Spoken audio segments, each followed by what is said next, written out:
आज कहानी एचआरटीसी के उस बस चालक की जिसे कई बार बस रोककर पिस्टल के दम पर डराने की कोशिश की गई। 2013 में हाईकोर्ट के आदेशों के बाद जब ये चालक नौकरी पर लगा, तभी से वो कई लोगों की आंखों में खटक रहा था। नौकरी लगने के बाद वो बाकी सरकारी कर्मचारियों की तरह आंखों पर पट्टी और मुंह पर ताला लगाकर नहीं बैठा। निगम में जब जब गलत हुआ उसने खुलकर आवाज उठाई, लेकिन सच का साथ देने की सजा उसे ऐसी मिली कि आज एचआरटीसी बस का स्टीयरिंग थामे बिना उसे 2 महीने हो गए। सोशल मीडिया पर लिखने की ऐसी सजा मिली कि 11 साल की सेवाओं के बीच उसे नौकरी से बर्खास्त कर दिया गया। साल 2016 की बात है।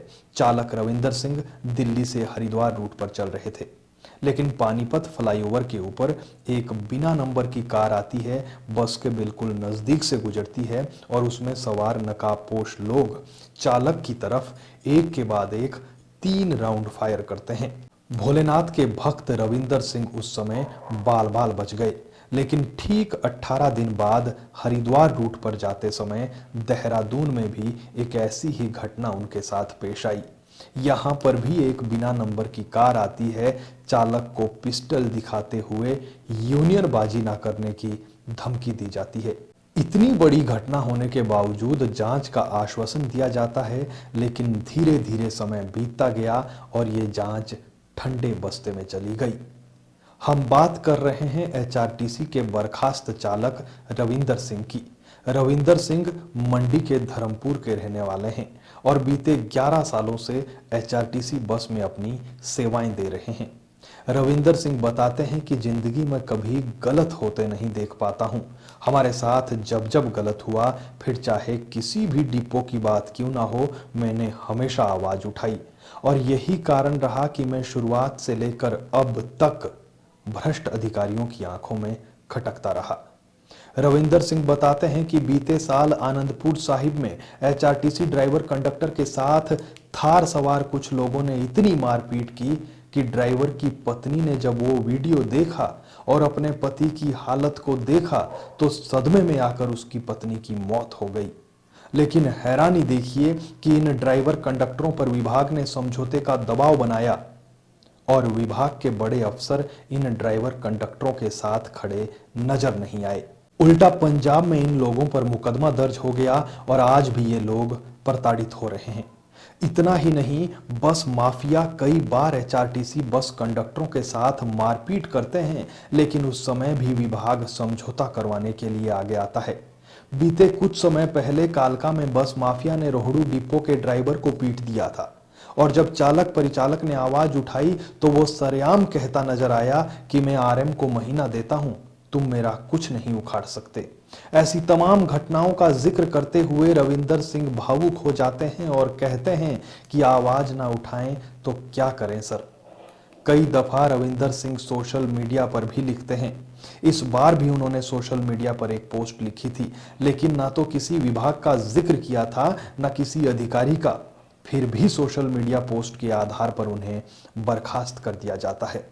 जरा सोचिए कि हमें और आपको अपने गंतव्य तक पहुंचाने के लिए दिन रात काम करने वाले ये एचआरटीसी ड्राइवर कंडक्टर अपनी जान जोखिम में डालकर काम करते हैं, फिर भी इनके साथ जब मारपीट होती है, फायरिंग तक की घटना हो जाती है, तो इनका विभाग इनके लिए खड़ा नहीं होता है और जांच होती है तो वो जांच ठंडे बस्ते में चली जाती है। रविंदर सिंह बताते हैं कि अगर ईमानदारी से जांच की जाए तो एचआरटीसी के भीतर बैठे अधिकारी ही एचआरटीसी की लुटिया डुबो रहे हैं, लेकिन जिसने आवाज उठाई उसे दबा दिया जाता है।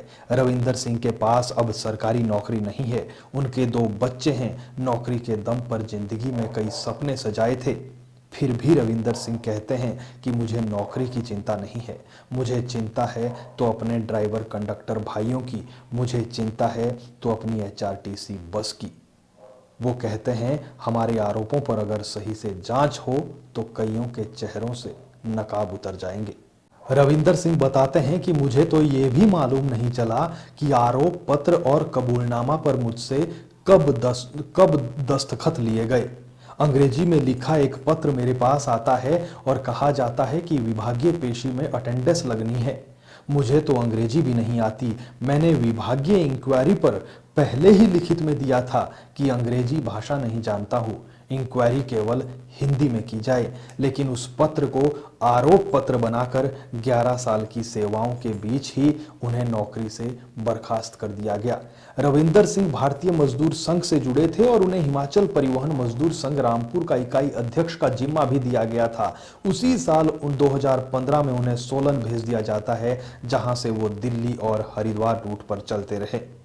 खैर, इतिहास गवाह है कि जिसने भी सच्चाई का साथ दिया उसके साथ गलत हुआ। रविंदर सिंह बताते हैं कि मैं पिछले 12 सालों से कावड़ यात्रा पर जा रहा हूं। मैं भोलेनाथ का भक्त हूं। गलत को गलत कहूंगा, फिर चाहे नतीजा कुछ भी हो। भगवान के घर पर देर है, अंधेर नहीं। रविंदर सिंह ने सोशल मीडिया पर आखिर लिखा क्या था, वो आप सुनकर जाइए और बस अंदाजा लगाइए। वो लिखते हैं कि 7,825 की मशीन, 32,000 में 2.5 लाख की जमीन, 7 करोड़ रुपए में 400 की वर्दी, 2,736 में जश्न नहीं तो क्या मातम मनाएं। इसके अलावा भी रविंदर सिंह सोशल मीडिया पर लगातार लिखते रहते हैं। आखिर लिखे भी क्यों ना, वो आजाद भारत में रहते हैं। वरना देश जब गुलाम था तब भी अंग्रेजों के साथ काम करने वाले भारतीयों के मुंह पर ताला लगा रहता था। जिसने बोला उसने आवाज उठाई, और जिसने आवाज उठाई उसने आजादी की अलख जगाई। फिलहाल के लिए इतना ही। नमस्कार।